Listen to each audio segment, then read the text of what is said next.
apart from those designated by the organizers. Thank you.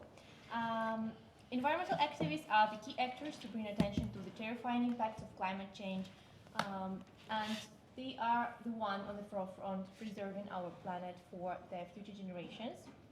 We find it particularly important to shed the light on the stress and challenges they are facing while working on their professional activities. And today, in the lead up to COP29 in Baku, where states and stakeholders will come together to implement Paris Agreement with the goal of keeping the global warming to 1.5 degrees, we will focus on the crucial role of civil society in the climate discussions.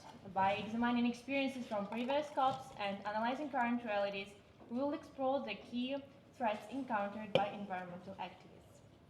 Thus, with no further ado, let me present you our esteemed panel.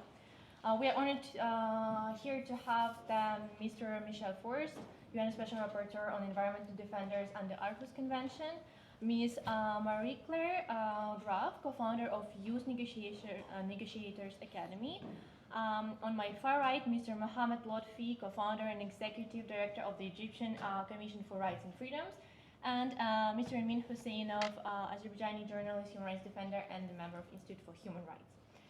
And to begin with, I would like to give the floor to the Special Rapporteur first for some introductory remarks on the alarming trends that environmental activists face while participating at COPs. So thank you, Diana. Does it work? Is it blocked? Yes. Thank you, Diana, for the invitation to participate into this panel discussion with you, and thank you to the Institute also for the invitation. I'm happy to see also faces of friends that I know from past experiences in different countries, also to recognize in the room representatives from states, from Luxembourg, from Azerbaijan, from Germany, and maybe some others. Happy also to be connected with a new organization working on the protection of defenders. And we have not worked together before, but hopefully we'll have some opportunities to develop work together. Happy to also recognize also friends that have been meeting elsewhere in other occasions, Emin Huseynov, but also others.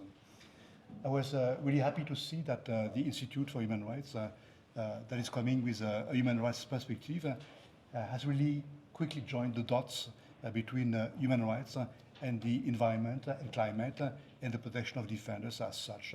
And that's very important for me to also making sure that we join all families of defenders and we stop working in silos with defenders. We need to show to the world that we are only one family of defenders. As you know, the safe participation of environmental defenders at COP is a very important topic, important for you, important also for me. And that's something that I'm trying to promote through my mandate when I'm organizing visits to countries, meeting with governments to promote the protection of defenders, but also participation of defenders into international fora. A few words on my mandate, because it's a new mandate which has been created recently under the Aarhus Convention. For those of you who don't know, the Aarhus Convention is based on 3 pillars: access to information, public participation, and access to environmental justice. And currently we have 47 states that are parties to the convention, including the EU. And important to note is that Article 3.8 of the convention is really dedicated to protect defenders. And that's why states have decided in 2021 to establish a new mandate, rapid response mechanism for the protection of defenders under the form of a special rapporteur, and I started to work with this mandate in October. The mandate is also very much interested into the broad idea to promote the participation of defenders into international fora, and especially COP meetings, COP climate, but also COP biodiversity.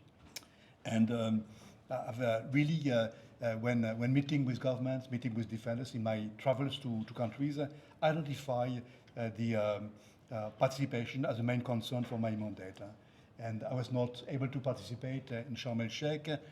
Was just elected. I could not make it to participate to COP27 in Sharm el-Sheikh.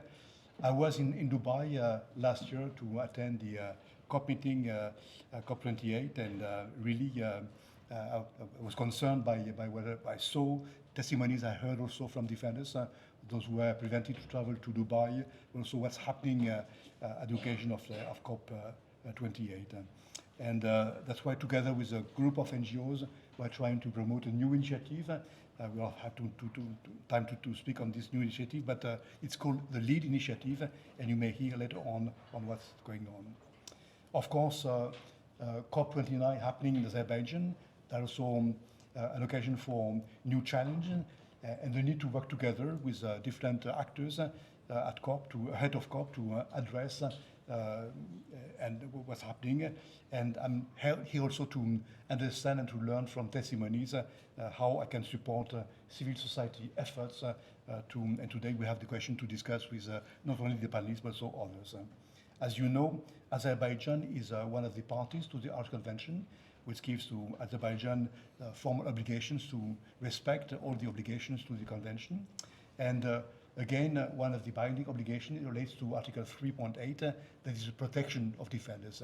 I'm still hoping, having discussions with the government of Azerbaijan prior to the COP meeting to discuss precisely how Azerbaijan is looking at how to protect defenders in the premises in Baku. Another provision of the convention is an obligation to states, Article 3.8, relates to the promotion of the principles of public participation into international fora related to environment. And of course, COP meetings are one of these fora. And there's again a formal obligation for Azerbaijan, but also for other states that are parties to the convention to promote the safe participation of defenders into COP meetings. So that's, for me, another occasion to recall all the 47 states that are currently preparing COP in Baku, that they have also an obligation to also promote and facilitate the participation of defenders into all COP meetings, including the COP in Azerbaijan. I'm happy to answer questions, but I'm more than to hear from you experiences and stories and ideas from defenders and to know how my mandate could also support their efforts to ensure a safer participation at the upcoming COPs. I'm looking forward to the discussion, to build also cooperation with you and with other actors before the next COP meeting. Thank you very much. Thank you, Rapporteur. Your input and experience is indeed crucial to our discussion, and many thanks for your tireless work in defending environmental activists and those defending us. Now let us hear from Ms. Graf, the co-founder of the Youth Negotiators Academy, about the perspective of youth environmental activists. So Marie-Claire, based on your experience participating in COPs, what are the main concerns of young members of the community? Wonderful, thank you so much. My name is Marie-Claire, I am Swiss-based. Can you hear me? Yes. Yes, okay, wonderful. I'm a climate justice activist, have been working in the international space for quite a while. I've also been a negotiator for the government of Switzerland at a very young age, at the age of 23, one of the youngest negotiators, and that's also how we set up the academy, which has the intention and aim to bring more young people into these spaces.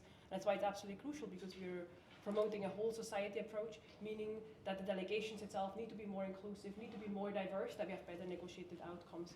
The Academy invests a lot in capacity building to really support young people when they're entering these negotiations to be effective and meaningfully engaged, but also comes in with community building and support, because we understand that these spaces can be really intimidating, and to ensure that the voices, especially also of human rights defenders, of earth defenders and other activists can be heard, we also need a strong sense of solidarity and community. We're also doing a lot of advocacy, like right now here, but also that in general, young people are, that is not an exception that young people are sitting at decision-making tables, and also we are supporting with funding. This year we are training between 450 and 500 negotiators for the United Nations Framework Convention on Climate Change negotiation, as well as for the United Nations Convention to Combat Desertification. They're both happening this year, and you might be aware that there's also a third convention this year happening on biodiversity, which I think is equally important to look at, especially also the intersection, as many land defenders and land stewards will not make a distinction between am I defending now climate or biodiversity or land. They're there for nature, they're there for what they call home and their livelihoods. But let me stress a point which I think is very crucial. While the COP is this moment which is very often seen and heard in the media, very often land defenders, human rights defenders are already prevented before to even engage meaningfully in the process. And I think everyone who has been following this process, also the Human Rights Council here, knows about the importance of engaging in the lead up to these conventions and in these COPs. So what I've been experiencing, what I've been seeing, that many young people are prevented back home already for the right to freedom of speech, the right of assemble, are prevented to hold coordination meetings with other young people from their countries, with cross-country regional meetings. Also, there were a lot of spying accusations ahead of the COPs in the countries where the COPs have been happening, but also let us not forget that many other countries are severely suffering from surveying young people. I myself have been witnessing, when I was leading the young youth engagement in the UNFCCC as part of the focal point of Youngo, which is a youth constituency, that young people have not been able to participate with their real names. They have been putting fake names just to hide their personality, which I think is really shocking, because this is a space which should be safe and secure for young people to engage in. This is as members of civil society. When it then comes to travel, we have every year young people who are denied visa access to board planes when they are making it to the countries, are denied entry. So there are a lot of also logistical challenges coming with it, which I think are very important to look into. Also, when they are arriving at the border, that their phones, their documentations are checked through, and all of this I think is really a severe challenge when we are looking into how young people can meaningfully and effectively engage. So I think all of this is just ahead of COP. We're not yet even at the COP, and we're already seeing so many severe challenges young people and in general people are facing to come to COP. Then looking into at the COP itself, the space for actions is shrinking within the UNFCCC, but also other spaces, specifically also when we are looking into so-called politicized actions, when it's maybe not about only like eating vegan, which the vegan community had, which I think is great. Myself, I'm also vegan, had, for example, a lot of space in front of the COP27 space in the entrance area of the COP27. Yet when it was about standing up for human rights, when it was about standing up for LGBTQI+ topics, there was absolutely zero space. And only at the very end, in the second week, they were allowed to stand up for issues like this. This was similar the case when young people wanted to stand up for what's happening in Democratic Republic of Congo, when it was happening in Sudan, in other occupied areas, in Gaza, in Palestine, in Ukraine, and so on. I think it's very important that these spaces are safeguarded, and I think we all have a joint responsibility to ensure that civil society is able to express themselves freely at these COPs space itself, where there are UN rules. What is happening outside the premise belongs obviously to the country. We have been seeing just 2 weeks ago in Germany, where activists were debadged, means that the badge is taken away and they have been kicked out of the venue for standing up for what is happening in Gaza and Palestine, for a silent protest, just holding a flag, which is absolutely unacceptable. Also, there are a lot of repercussions when young people go back home. While they can maybe speak freely up in these UN spaces, as soon as they're arriving home, there are accusations of spying, of harassment. There are young people who have been going silent for months and months. After the COP, we don't know exactly what has happened to them. There were very severe repercussions of what was said against their own governments, but also against other maybe politicians or individuals back home.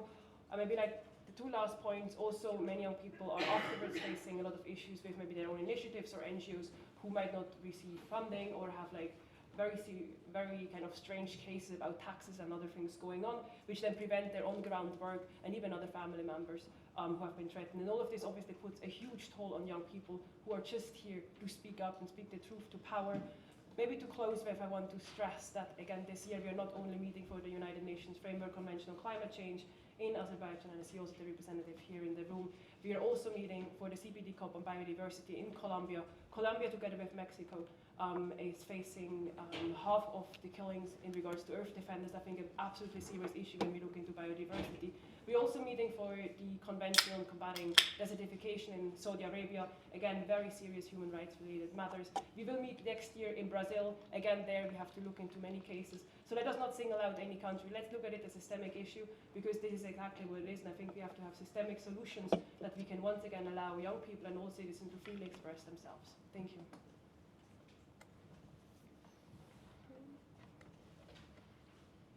Thank you, Marie-Claire. And we indeed bear the common responsibility to ensure the safety of environmental defenders and youth activists. They usually at the forefront of climate action and often experience all that highly disturbing reprisals at all stages in the run-up to, during, and after COP. So it is very remarkable what you shared with us. Now, I would like to pass the floor to Mr. Lotfy, co-founder and executive director of the Egyptian Commission for Rights and Freedoms.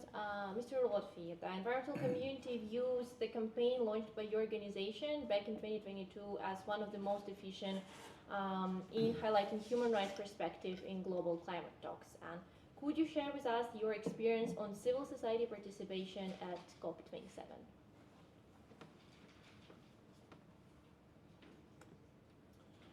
Thank you. I'll start with a short story about Ajit Raja Gopal. Excuse me, he's an Indian activist. Excuse me if I misspelled his name. This is an activist from India who decided to march alone from Cairo to Sharm el-Sheikh back in November 2022. Of course, Egypt was hosting COP27 at the time, and his idea, as part of a larger campaign to march for Earth, is to attract attention of the public, of the host countries, about climate change and the issues at stake to be discussed in COP27. And so, of course, by the time he got to the outskirts of Cairo, the Egyptian police stopped him.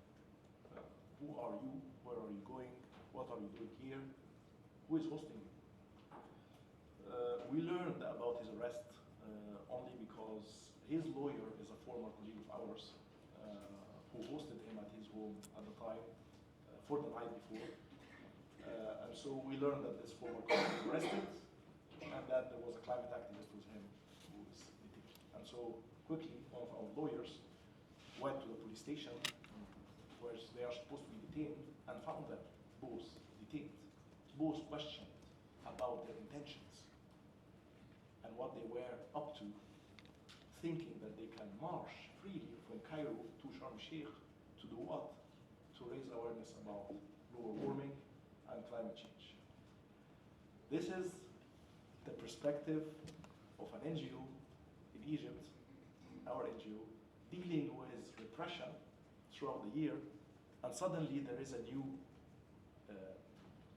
event here, in this case COP27, and a new type of activism that Egyptians don't practice because they are largely repressed, because protests are banned since 11 years, because anybody who does any form of activism is suspected immediately by the police, by the Ministry of Interior, of being a terrorist, using anti-terrorism legislation, of course, to lock up any activist for democracy or for human rights or for any kind of rights that you can imagine.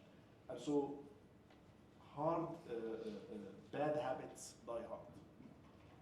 And that's what we have been, and of course Ajit, our friend, was released after 2 days. He spent 2 days in the police station without water, without any form of support. And our friend also, our former colleague, was released. But we had to make a big fuss about it. We had to speak out about this arrest. And it was just 3 days before the beginning of COP. Of course, you might have read, seen yourself, violations of privacy inside of the venue and Sharm el-Sheikh itself, hotel rooms and meetings being surveilled by the Egyptian police, protests being intimidated, and protest organizers being spied on and intimidated. You have seen this yourselves, and some of you have probably read about it and seen. It's the climate of repression that existed in Egypt prior to COP continued throughout COP. It's just that those activists coming from around the world were in a separate city. Sharm el-Sheikh is quite remote and sort of enclosed in itself, on its own. But it did inspire Egyptians And a lot of Egyptians thought, okay, if foreigners, visitors, can protest for climate, well, we have also as Egyptians many reasons to protest and against our government for repression, for poverty, for inequality, for so many grievances that the Egyptian population has and is completely repressed. And so many Egyptians, not necessarily politicized, have called for protests on the 11th of November 2022. Over 1,000 people, over 1,200 Egyptians across Egypt were arrested in relation to this call for protest. Roughly 300 were released by last month, and over 900 are still detained now, almost 18 months, over 18 months later, all accused of belonging to a terror group and spreading false news and calling for illegal protests. And so there is good news in that. In a way, hosting the COP opened the eyes of the world on the situation of human rights in Egypt. It allowed media, international media, to do some investigative journalism, do some features, do some filming. It also inspired Egyptians that maybe, we're equal to the guests. Can we behave, or do we need to behave when guests are around and we're not allowed to protest? Well, apparently, no, we're not allowed to protest even when guests are there, especially maybe when guests are there. It allowed a lot of the climate activists to make the connection, and I think that's the big win, make the connection between climate change and climate justice and human rights. And the slogan quickly became, no climate justice without human rights, because they saw it with their own eyes. They have read and seen a lot on the violations to human rights that are in Egypt. And so it was a big moral boost to us as Egyptian NGOs working on human rights to see that there is a momentum there, there's a connection there to make with the global climate movement, climate change movement, to protect the climate and also to protect human rights in a host country, a repressive country like Egypt. And so the campaign for the iconic political prisoner in Egypt, Alaa Abdel Fattah, has become a high moment during COP. The calls for release by so many of the international activists, climate change NGOs and networks have been calling for the release of Alaa, and it was a huge pressure on the Egyptian government to give and release the thousands of political prisoners. Hundreds were released, partly thanks to Egypt hosting COP. Prior to COP, after COP, Alaa, no. He had gone on hunger strike and water strike as well. He was rescued last minute, really, during COP. But it was a good opportunity for us to shed light on the situation of human rights in Egypt.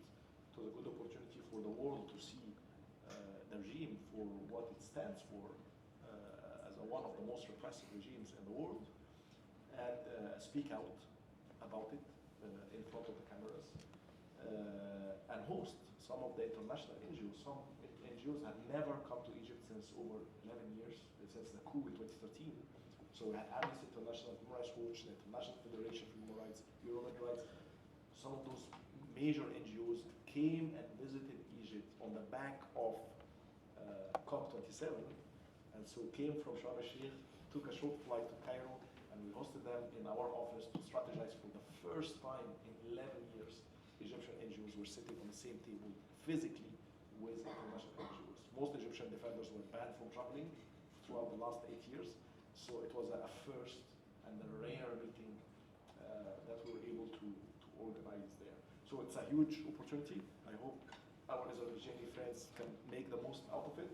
It's a different context, I'm sure, but there's a lot there to win from COP29, and there's a lot of needs to protect international activists who participate in those COP summits, local COP conferences. And I wish there was a document, a charter, some kind of reference document, code of conduct for repressive states, and all states, by the way, all states are potentially repressive these days, even democracies and well-established democracies, as you mentioned.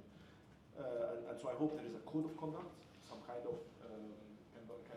charter that a host country of any COP should abide by, and suspend the repression, please, at least for the time of the conference, for the sake of the planet, for the sake of the survival of our species and so many other species. Thank you. Thank you, Mohamed. Your story is quite impressive and inspiring, and we highly admire the courage and determination that it took for you to launch and successfully maintain such a campaign in such a repressive regime as your country. We stand in solidarity with those who are still in detention, and we hope for their immediate and unconditional release. And let me turn to our last but not least speaker, Mr. Emin Huseynov, human rights defender, a journalist, and a member of Institute for Human Rights. While we are in the preparation to the COP29, I mean, we would like to hear more on the country context and what is now going on in Azerbaijan. What are the challenges that the environment activists might face in the country? Thank you, Diana. Thank you, everyone who find time and attend to our side event. And I want to thank to all previous speakers for they covered most important topics, which is I'm also want to cover in my statement. And I try to little bit modify my plans and briefly give you like some kind of interactive information about Azerbaijan. If many people know about Egypt from Egyptian pyramid and pharaohs, like it's like quite famous, I'm sure for most of you who is in this room never heard about Azerbaijan, and maybe some of you didn't know about existence of this small beautiful country with 10 million populations, which is former part of the Soviet Empire, and gets his independence in 1991. I just want to say for this small country with 10 million population, have like big, rich natural oil and gas resources, and that's for Azerbaijan one of the big producer of the oil and gas and exporter of this fossil fuel to European market. Azerbaijan received lots of money from this, but unfortunately we always name ourselves like a rich country with poor population, because money stolen by the rulers, which is staying on the Azerbaijan for the last 31 years from all our short independence. Today in Azerbaijan, since Azerbaijan successfully managed to get the host country status in Dubai, we have unprecedented repressions against the civil society and independent voices, and usually all of you know sometimes ahead elections or right after elections, Azerbaijan have lots of human rights defenders, journalists who expose like electoral integrity problems in Azerbaijan. But right now, what we feel, the government of Azerbaijan start to destroy all potential independent voices who are able to show the different pictures to all of the thousands of guests who are supposed to attend for to COP29 in this November to Baku.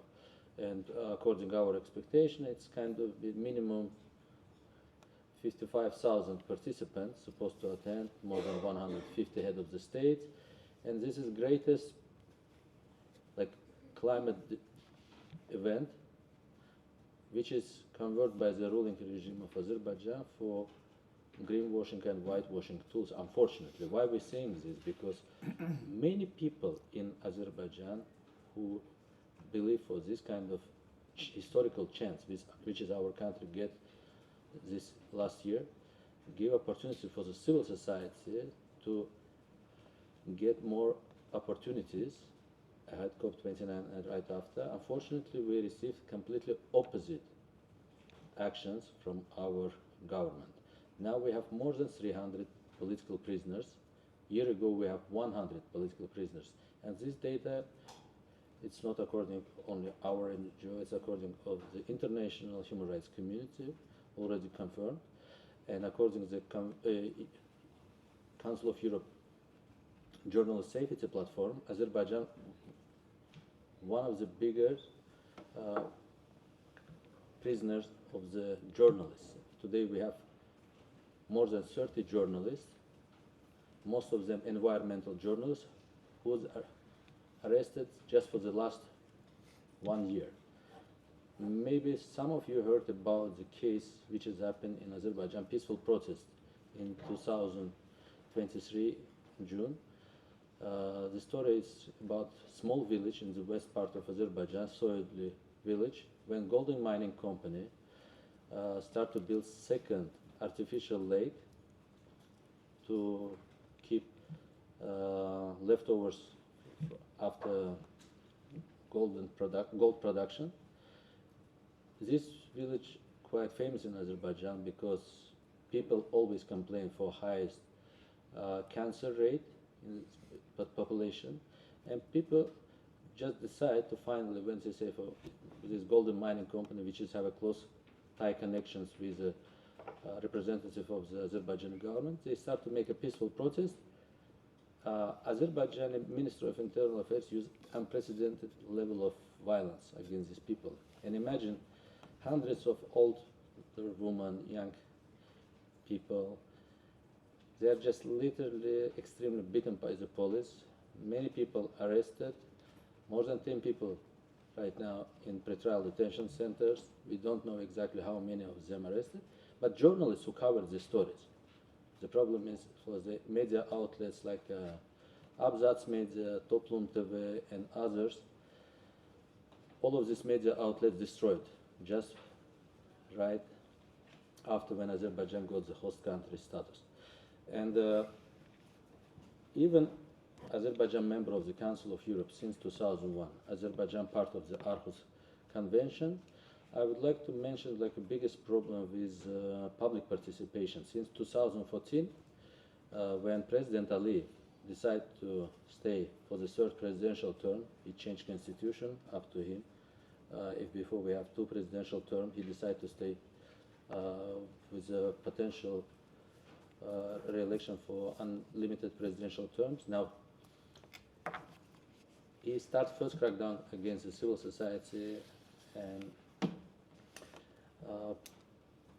some of the famous human rights defenders and our colleagues who exposed these electoral violations and arrested right after elections in 2013, including famous award winner human rights defender Anar Mammadli. These people arrested again 10 years later, today, during the Azerbaijan upcoming presidency in COP29. And imagine like this, colleagues who arrested 10 years ago for protecting civil rights, this year they are arrested already for protecting environmental rights, because Anar Mammadli is established with his colleagues special initiative which is named like a Climate of Justice. 5 Azerbaijan local NGO established this initiative, and he attended together with us on the 55th Human Rights Council. On 15 March, he delivered a strong statement and called for Azerbaijani government to release all other political prisoners, prisoners of conscience, environmental defenders, environmental journalists. But right after he's returned back to Azerbaijan, he's arrested by himself with same accusations, which is he's arrested in 2013. And these trapped up charges absolutely politically motivated. Why I'm saying this? Because Anar Mammadli's case is his first case in the history of European Court for Human Rights, when European Court for Human Rights violated Article 18 and confirmed for Azerbaijani government illegally use, like, and implement abuse of power against human rights defenders. He's arrested in 2013 for exposing election crimes, and this year he's arrested with the same charges but for calling for environmental justice. And this is just only a small example. Another example I would like to mention, like case with Famil Khalilov. I'm not able to cover all the cases, but Famil Khalilov is a very unique case. It's like a blogger with celebrate paralysis, both his arms not working. And he write all of his critical posts and moderated like social media pages and call for disabled people rights, environmental rights, with his fit fingers. Imagine, person arrested with fabricated charges, tortured, 3 his daughters also beaten by the police. They tried to get access for his mobile phone. This person right now struggling in the pretrial detention center. Imagine, and when many people think for maybe the government just arrested him for several days, maybe they release him, but I say for no guys, they arrested him to show to other human rights defenders for, look, we will arrest most vulnerable person, disabled rights activist. It's some kind of case, visible case for other people, for we don't have mercy for everyone. Everyone have to stay in calm, not say anything against opposite of Azerbaijani government agenda. That's why these 2 cases which I would like to mention, it's quite unique. The case of Abzats Medvedev and 3 brave female environmental defenders, Sevinç Vakif Kızı, Elnara Gasimova, they are just arrested because they visit Soyudlu village. And Nargiz Absalamova, 3 women journalists now in the pretrial detention centers. We can speak a lot about all of these cases. It's more than 300 people, but unfortunately I can't speak a lot. But what I would like to say, many people, we are attending with our colleague to FB60 Bonn Climate Change Conference and spend there like 10 days. We speak with many people, with hundreds of NGOs. And what I find, even from many people from environmental community, which is where discussed, we organize daily briefings with partner NGOs.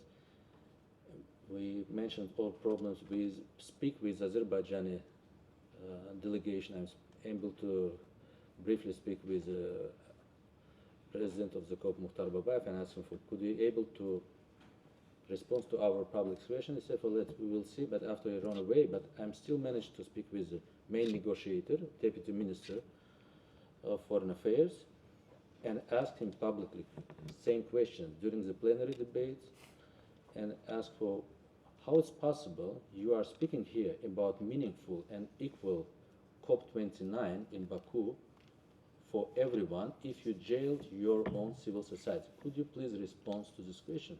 And which in the response they say for we try to politicize this kind of topics, and say for it's not surprise for them. The same politicization of the process happened during the COP28 in United Arab Emirates, in COP27, which is I'm also response to him for it's not politicization, it's climate diplomacy. We need to talk with each other honestly, publicly, and they still give us some kind of promises for they can look forward to organize equal participation. But in the practice, the situation in Azerbaijan, I would like to finish here. Maybe I will respond to questions later. It's kind of the situation with the Aarhus Convention in Azerbaijan. Azerbaijan signed and ratified Aarhus Convention, which is granted to civil society many freedoms and rights, but in the practice, this kind of convention, unfortunately, not working today. Even if you go to the website of the Natural Resources and Ecology Ministry website, which is supposed to have like special part about these Aarhus centers, this web page even not available. And what is surprising, We have, like, on the paper, many Aarhus centers in Baku, in the regions, but many of my colleagues for the last few years, they ask these Aarhus centers to give them facilities to organize workshops, to meet with the local communities, etc. All requests denied. All requests submitted from the independent NGOs denied. That just means for with the upcoming COP, the government gave us lots of promises, but in the practice we didn't see how they're able to implement them. And we would love to hear government of Azerbaijan position as well. And I would like to stop here. And Yeah, thanks, Emin, for bringing up these pressing concerns in the upcoming presidency country. And we had a unique chance to address today not only the representative of Azerbaijan, but also the UN member states to foster a broader dialogue on environmental and human rights concerns. And with this being said, I would like to open the floor for any questions and remarks from the audience. And I can see already we'll go first with the representative of Azerbaijan. You have the floor. We reject the baseless accusation by the representatives of corrupted NGO who traditionally abuses the Human Rights Council to spread their fake narratives and lies about Azerbaijan. The so-called assessment of these NGOs do not correspond to the position of international organization and international community towards Azerbaijan as a whole. Azerbaijan, with its positive example and green agenda, contributes to climate change processes and climate action. Azerbaijan has received a unanimous support from the international community regarding presidency and hosting of COP29. It showcases the recognition of Azerbaijan's leadership and efforts in addressing climate change at national, regional, and global scale. In Azerbaijan, there is a visible revival in the civil society sector as my country continues to build the dialogue and cooperation with local and international NGOs, not just within the COP29, but other matters as well, so long as this dialogue produces constructive results. When it's come to the youth participation, we can say that in Azerbaijan, Leyla Hasanov is the youth climate champion for COP29. In her role as the youth climate champion, Ms. Hasanova will amplify the voice of youth-led and youth-focused organizations to ensure that they are mainstream into climate diplomacy and COP processes. All opportunities have been created for the dissemination of environmental information to the public, and Minister of Ecology regularly holds a meeting with the citizens. In addition, there is a public council under the Minister of Ecology and Natural Resources in which environmental NGOs can present their proposals and positions there. Azerbaijan has joined all UNEC conventions to protect the environment. Aarhus Convention was ratified by the Republic of Azerbaijan, and providing the public with environmental information has been guaranteed in the legislation of the Republic of Azerbaijan even before the accession to the Aarhus Convention. To implement the Aarhus Convention, the Public Environmental Information Center was established in Baku in 2003. All interested parties, NGOs, government bodies, international organizations that fund, obtain, and disseminate environmental information, have equal rights to use the activities of the center. As a country of COP29, as a host country of COP29, and party to the Aarhus Convention, Azerbaijan is always open to constructive and pragmatic dialogue with NGOs. We are against applying this dialogue selectively as environmental problems occur everywhere. Proactive statements against my country do not serve the goals of Aarhus Convention and Azerbaijan's upcoming COP29 presidency. Thank you, Representative of Azerbaijan, for your opinion and engaging in a dialogue with us. We do appreciate it.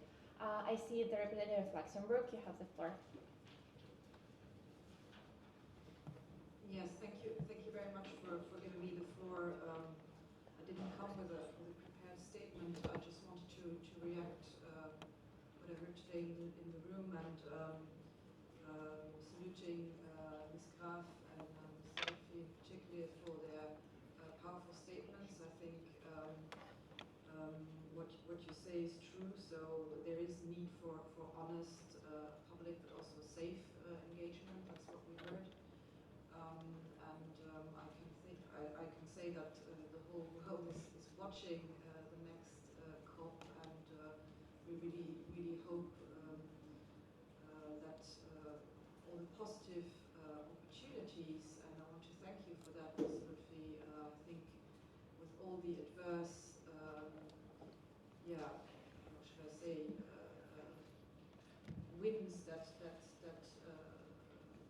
blow against you, it's very important, like you did today, to highlight the opportunities, and I think at least we we in Luxembourg, but also I would say in the European Union in general, have made very good experiences with a true, let's say, a multi-stakeholder approach. And it's true that civil society sometimes can be a bit radical in their ways of expressing things, but I mean, each to their role, and the true result is one where all the parties come together and move forward together, and civil society and the necessary space for that is absolutely crucial to make that happen. Since you speak of implementation, that's also how we implement after the big conferences and move together forward as a population and as a planet. To the Special Rapporteur, if I may, one question. I think we hosted you also in Luxembourg. That's maybe not the best example here, but in other countries you may have been to, would you have any best practices or good takeaways to share that you would be looking forward to implement with the organizers, be it either of the next COP or other big climate conferences, as we do see and agree that while we are all defenders united and all civil society united, it is true that especially environmental defenders are facing some of the worst challenges globally. Thank you. Thank you, Luxembourg, for your presence and staying in solidarity with our fellow environmental defenders. Yeah, I promise the floor to the gentleman in the white shirt in the middle. My name is Sufi Lagari. I'm based in Washington, D.C. I'm a human rights defender and environmental activist. I walk from New York to Washington, D.C. 350 miles in 2021, and I walk from Toronto to Ottawa in 2022, 424 kilometers. And I walk from Paris to London last year in June. I have a question that in Pakistan, there is a journalist, Nazim Jokio. He was murdered, and by torture and killed, in the end they killed him. And in that time, in 2021, in that time 24 journalists was killed. And among them was mostly were environmental activist journalists. In just 2 months ago, another journalist was killed in Pakistan in the Sindh province. His name is Nasrullah Gadani. Even UNESCO condemned it. And these two, I'm giving you the example that they were trying to save the birds and rivers or the flora fauna. They talk about that one. But Pakistan is really never understand this kind of the activism, not giving them freedom of expression. I have a question from Mr. Michael Forst that environment and climate change is very important. Even in Pakistan, you know that the flood and drought and our river and forest all are under threats. On the other side, the state is not giving us kind of that space to speak about or protect it. I want to hear from you, what do you suggest? How can we the way to move forward to save these kind of the people? Thank you very much. Thank you so much for the question. We'll grab one more intervention and then turn to the panelists for remarks. If you have the floor. Thank you very much, with justice, and I want to thank all of the speakers for their presentation, and they were really very moving and very important to hear. I just want to underline one element. We've witnessed through what you have said, and also what we hear just now, but we've witnessed that over the different COPs, there has been, unfortunately, an increasingly difficult situation for environmental activists and climate activists. So the thing is getting, harder and harder at each COP. So that's very worrying. But what we have right now and what we're witnessing in the preparation of COP29 is one further step. We were in this room with Anar, with our friend Anar, in the previous side events last March. That means just a few weeks or a few months ago. We were working openly with him in the preparation of COP29. Now he has been arrested. It is the first time that within the community of the NGOs who are preparing COPs, we directly see this hit at the heart of those who are working in preparing a COP. In the previous COPs, That was rather respected. We always had problems. We heard about it, but there was some kind of a way to say, okay, we still have a behavior, and those who are really engaged in the preparation of the COP itself, we tolerate their participation. Here we see we went one step further. So I have a question here also to the parties, who are also parties to the Aarhus Convention, like Azerbaijan. What are the parties to the Aarhus Convention envisaging to make sure that Article 3.8 of the Aarhus Convention will be respected, as it is a duty to all of the parties to the Aarhus Convention? Thank you very much. Thank you, Yves. Due to the time constraints, let me quickly pass the floor back to our panel because we had a few questions to the rapporteur, and I guess if any other panelists have any remarks. Yeah, the rapporteur has the floor. Thank you for the statements and for the questions raised during the discussion today. On Pakistan, that would be difficult for me to comment on the situation because Pakistan is not a party to the convention. But I would strongly advise you to link with other organizations in the region to make sure that you are also discussing with all networks of defenders on environment. And we have in Asia a large group of organizations that could also advise you on how to work on the protection of defenders in Pakistan. One of my main concerns, as Yves already pointed out, is the fact that Azerbaijan is one of the parties to the convention. And as I explained in my opening statement, states that have an obligation not only to respect Article 3.8 on the protection of defenders, but also Article 3.7 on ensuring the effective participation of defenders into international court fora. So again, while we are currently meeting in Geneva at the occasion of the working group of the parties to the Aarhus Convention, that's a point that needs to be addressed by parties to the Aarhus Convention. That is how to make sure that all of you, Luxembourg, Armenia, Germany in the room, but also others, would speak to Azerbaijan to ensure that the full participation of defenders would be granted to all of them, to those who wanted to travel to Baku to attend, but also to make sure that defenders in Azerbaijan are not, as you were mentioning, Emin, facing repression, arrest, or anything else. So far, I'm not able to comment on any cases because I've not received so far any complaints coming from Azerbaijan, but the mandates need to be promoted and better known by defenders. And if you already know cases, Eve and others, that would benefit from my mandate, please send them information on how to address a complaint to my mandate. It's very simple. You have a form to fill in on the website for my mandate, and then my team, which is present in the room today, will contact the defenders and organizations to make sure that we get the information and that we will have the possibility to take action. Of course, we all know that other international organizations are currently looking at what's happening at the preparation of COP29 in Baku. That's why I mentioned in my statements the new initiative taken by a group of NGOs, the LEAD initiative, which is there to promote the safe participation of defenders into international fora, especially COP meetings, COP Biodiversity in Cali, but also COP29 in Baku. And currently we have in a room a few of them being present, and we'll send to all of you information on this new initiative to make sure that you will understand how you are supported by other organizations in the preparation of COP29. Of course, I will be also together with other rapporteurs in Baku at the occasion of COP29, and I'm already discussing with some of my colleagues on how we could prepare joint activities to raise awareness on the full participation and effective participation of defenders into COP29. And it's maybe too early, too premature to say things on our plans, but be sure that we are currently, discussing together on how we could be better equipped to prepare for COP29 in Baku.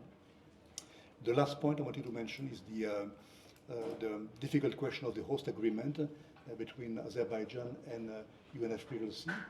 As you know, the host agreement is not public. It will not be disclosed, but it contains a lot of provisions that might be also useful to know on what's happening when defenders would go public on situations, on cases, and so far, as many others who are requesting the disclosure of the host agreement between the host country and UNFCCC.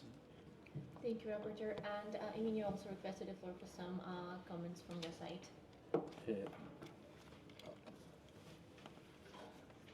Thanks again for your time.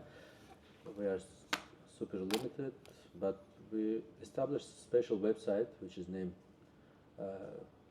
cop29.host.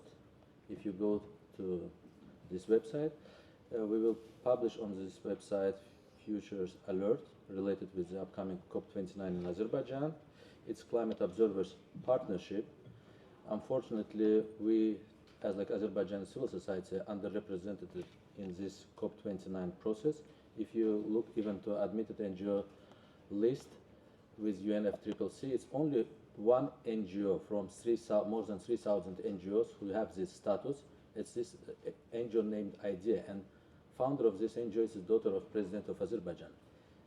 The ruling government even monopolized this NGO participation with UNFCCC, and we will call to UNFCCC give us more opportunities to the COP29, because it's not event of Azerbaijan, it's event of United Nations.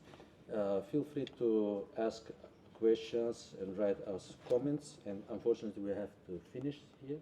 Yes, many Scan thanks to barcode. all of our panelists for sharing the panel and having shared your experience in these pressing concerns about threats faced by environmental activists. Unfortunately, we couldn't accommodate all of the questions, so we are eager to discuss it further in our bilateral meetings. Thanks to our audience for being present today.